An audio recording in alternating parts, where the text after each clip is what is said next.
ఎన్నికల కన్నా ముందు ప్రజాపాలన ఇందిరమ్మ పాలన అంటే ఎట్లా ఉంటుందో మార్పు తీసుకొస్తామన్నారు కదా, మార్పు తీసుకొస్తారన్న నమ్మకం విశ్వాసంతో ఆడబిడ్డలందరూ కూడా ఆడబిడ్డలకు ఇచ్చిన హామీలు కావచ్చు, 2500 ఇస్తామని, గ్యాస్ సబ్సిడీ ఇస్తామని, రకరకాల హామీలన్నీ కూడా కావచ్చు, ఈరోజు ఈ ప్రభుత్వాన్ని తీసుకురావడంలో మా మహిళా సోదరిమణులు కూడా వెన్నంటున్నారనేది వాస్తవం. కానీ రాష్ట్రంలో ఒక్కసారి ఆలోచిస్తూ ఉంటే ఏం జరుగుతుంది?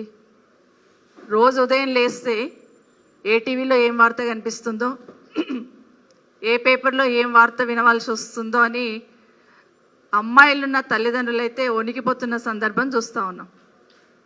మొన్న అసెంబ్లీలో రాష్ట్రంలో జరుగుతున్న మహిళల మీద జరుగుతున్న అత్యాచారాలు కానీ మానభంగాల గురించి మాట్లాడిన 48 గంటల్లో హైదరాబాదులోనే 4, నిన్నటి దాంతో కలుపుకొని 5 అంటే అసెంబ్లీలో మాట్లాడిన తర్వాత ఈ 48 గంటల్లోనే 5 మంది మీద అత్యాచారం జరిగిందంటే ఈ ప్రభుత్వానికి చీమ కుట్టినట్టు కూడా లేదు. కనీసం ప్రభుత్వం నుండి స్పందన కూడా లేదు. ఎవరు స్పందించాలి? ప్రభుత్వం నుండి ఎవరో ఒకరు కనీసం స్పందించి రివ్యూ చేసుకొని ఒక భయం అనేది ఉండాలి, కాబట్టి అది చేయాలి. దాని విషయం ఈరోజు ప్రశ్నిద్దామని, ఎందుకంటే ఎట్లాగో మమ్మల్ని పట్టించుకుంటలేరు.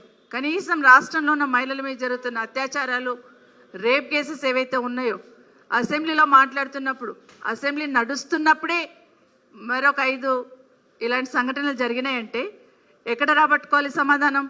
అసెంబ్లీలోనే చెప్పాలి కదా. దీని కన్సర్న్ మినిస్టర్ ఎవరు ఉన్నారు? గౌరవ ముఖ్యమంత్రి గారే కదా. ఈరోజు అడుగుదామని ఉదయం నుండి 10 o'clock నుండి మొదలు పెడితే 2:30 గంటల వరకు మించుమించు అంటే 4:30 గంటలు నిల్చుంటే కూడా, ఆడబిడ్డలుగా మేము ముగ్గురం 4:30 గంటలు అసెంబ్లీలో నిల్చుంటే కూడా కనీసం మైక్ ఇవ్వడానికి భయపడతా ఉన్నారు. ఎందుకంత భయం అండి ముఖ్యమంత్రి గారు? ఆడబిడ్డలకు మైక్ ఇస్తే వాస్తవమే మాట్లాడతారు. ఏది తిమ్మిని పంపించేసే శక్తి ఆడబిడ్డలకు ఉండదు. వాస్తవం మాట్లాడే ప్రయత్నమే చేస్తూ ఉంటాం. కానీ ఈరోజు మైక్ ఇవ్వడానికి నిజంగానే చరిత్రలో ఉండిపోతుంది. రేవంత్ రెడ్డి గారు ముఖ్యమంత్రిగా ఉన్నప్పుడు, కాంగ్రెస్ ప్రభుత్వం అధికారంలో ఉన్నప్పుడు అసెంబ్లీలో 3 ఆడబిడ్డలు 4:30 గంటలు నిలబడితే కూడా మైక్ ఇవ్వలేరనే మాట చరిత్రలో ఉండిపోతుంది. ఖచ్చితంగా మార్పు తీసుకొచ్చున్నారు మీరు.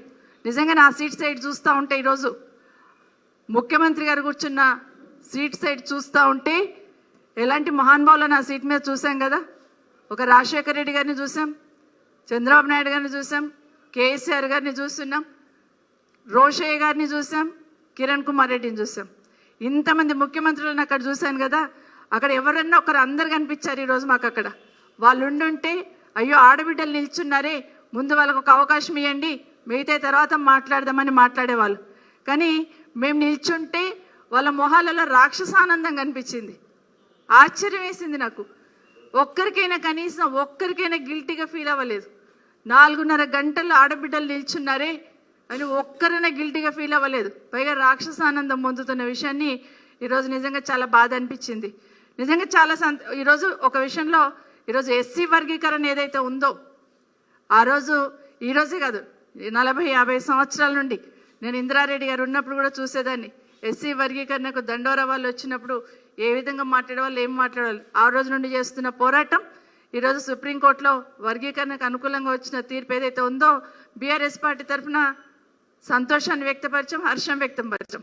ఎందుకంటే కేసీఆర్ గారు కూడా వారు ముఖ్యమంత్రిగా ఉన్నప్పుడు తీర్మానం చేయడమే కాదు, దళిత సోదరులకు సంబంధించిన సోదరులందరినీ తీసుకొని ప్రధానమంత్రి గారి దగ్గరికి వెళ్ళి వారికి తీర్మానాన్ని చూపించి వర్గీకరణకు అనుకూలంగా మీరు నిర్ణయం తీసుకొని చెప్పినారు ఆ రోజు కేసీఆర్ గారు. ఈరోజు చాలా సంతోషం. అది బీఆర్ఎస్ పార్టీ తరఫున మాట్లాడడం జరిగింది. అదే స్కిల్ యూనివర్సిటీ అన్నారు, వెల్కమ్ చెప్పాం. కానీ రిప్లై ఇస్తున్నప్పుడు మాత్రం కనీసం బీఆర్ఎస్ పార్టీ సపోర్ట్ చేసిందని చెప్పడానికి కూడా భయపడిపోయి ఉన్నారు. సార్ ప్రజలందరూ గమనిస్తూ ఉన్నారు. దాన్ని బేస్ చేసుకొని, ఎస్సీ వర్గీకరణను బేస్ చేసుకొని మాకు టైం ఇవ్వకుండా మేము దానికి సపోర్ట్ చేస్తాం, కనీసం మాకు మైక్ ఇవ్వండి. లక్ష్మి గారు అయితే అరగంట అరిచారు. నేను ఒక ఆదివాసీ మహిళను కదా, ఎస్సీ వర్గీకరణ మీద మాకు మాట్లాడే ఛాన్స్ ఇవ్వండి, ఒక్కసారి మైక్ ఇవ్వండి, ఒక్క నిమిషం సపోర్ట్ చేస్తాను, మేము దాంట్లో ధర్నాలలో పాల్గొన్నాము, వాటిలలో అన్నిట్లో కూడా మేము పాల్గొన్నాము. ఒక్కసారి మైక్ ఇవ్వండి, మైక్ ఇస్తే మేము మాట్లాడతామని చెప్పి ఎంత అడిగినా కూడా సరే సబితా ఇంద్రారెడ్డి గారికి అయితే మైక్ ఇయ్యను అని తీర్మానం చేశారు స్పీకర్ గారు. మరి కోవాలక్ష్మి గారు అడిగారు కదా, కోవాలక్ష్మి గారు అడిగినప్పుడు ఇవ్వాలి కదా, మాట్లాడతారు. ఏం మాట్లాడతారు? ఆవిడ వర్గీకరణ మీద మాట్లాడుతున్నారు. మరి అందులో ఆదివాసీ ఆడబిడ్డ ఖచ్చితంగా ఇవ్వాలి కదా, దాన్ని కూడా ఇవ్వలేదు. ఈరోజు మరి రాష్ట్రంలో జరుగుతున్న ఈ అత్యాచారాలు, ఈ రేప్స్ ఏమైతే జరుగుతూ ఉన్నాయో, రేప్స్ ఏవైతే జరుగుతూ ఉన్నాయో, మొన్న డిమాండ్స్లో కూడా మేము మాట్లాడిన తర్వాత ఒక్కదానికి సమాధానం లేదు, ఒక్కదానికి సమాధానం లేదు. పోనీ ముఖ్యమంత్రి గారైనా స్పందిస్తారేమో. ఇన్ని సంఘటనలు జరిగినాయి కదా, గతంలో మేము కూడా ప్రభుత్వాలను చూస్తున్నాం. అసెంబ్లీలో ఏదైనా వచ్చిందంటే, ఏదైనా ఒక సంఘటన బయట జరుగుతుందంటే ఆ రోజున ముఖ్యమంత్రులు మమ్మల్ని ఇమీడియట్గా పిలిచి, మా ఆఫీసర్లను పిలిచి రివ్యూ చేసేవాళ్ళు.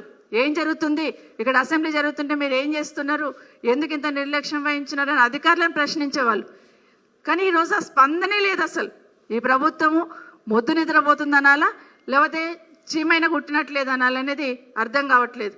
ఎంతసేపు కేసీఆర్ గారిని తిట్టడం, గత ప్రభుత్వం తిట్టడమే కాదు, ఈరోజు మీరు అధికారంలో ఉన్నారు కదా, ప్రజలకు భద్రత, భరోసా ఏ విధంగా కల్పించాలనే ఆలోచన చేయకుండా మాట్లాడితే చాలు టార్గెట్ చేస్తామనే లెవెల్లో ఒక రకమైన శాడిజంతో పనిచేస్తున్నారు. శాడిస్ట్ అనాల్సి వస్తుంది, అది మర్చిపోండి. ఎందుకంటే మాట్లాడితే చాలు మిమ్మల్ని ఏదో ఒక రకంగా మేము డిమారలైజ్ చేస్తామనే ప్రయత్నం ఈరోజు రాష్ట్రంలో జరుగుతుంది. ప్రజలు చూస్తూ ఉన్నారు. మొన్న ఏం చేస్తాం, మేము జస్ట్ మాట్లాడాం, మహిళలకు సపోర్ట్గా మాట్లాడినాం, రాష్ట్రంలో జరుగుతున్న విషయాలను మీ దృష్టికి తీసుకొచ్చే ప్రయత్నం చేసినాం. అధికారులు తీసుకురారేమో, కనీసం మేమైనా చెప్పాలి అనే ప్రయత్నం చేస్తున్నాం. హైదరాబాద్లో ఒక్క రేప్ కేసు జరుగుతూనే హంగాం అయిపోయేది గతంలో. కానీ ఇప్పుడు ఏం జరుగుతుంది?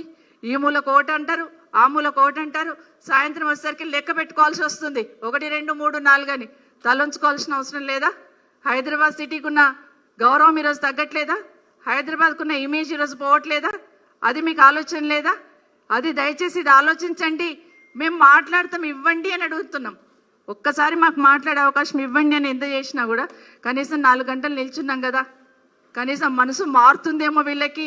అయ్యో అక్కలు ఇంత నిల్చున్నారు, ఆడబిడ్డలు నిల్చున్నారు, మా ఇంట్లో ఆడబిడ్డలైనా గంతే కదా, ఒక్కసారి మాట్లాడతారేమో అని ఆలోచన కూడా నా స్పీకర్ గారు మా సైడ్ చూడరు, నా ముఖ్యమంత్రి గారు అలా చూస్తూ ఉంటారు.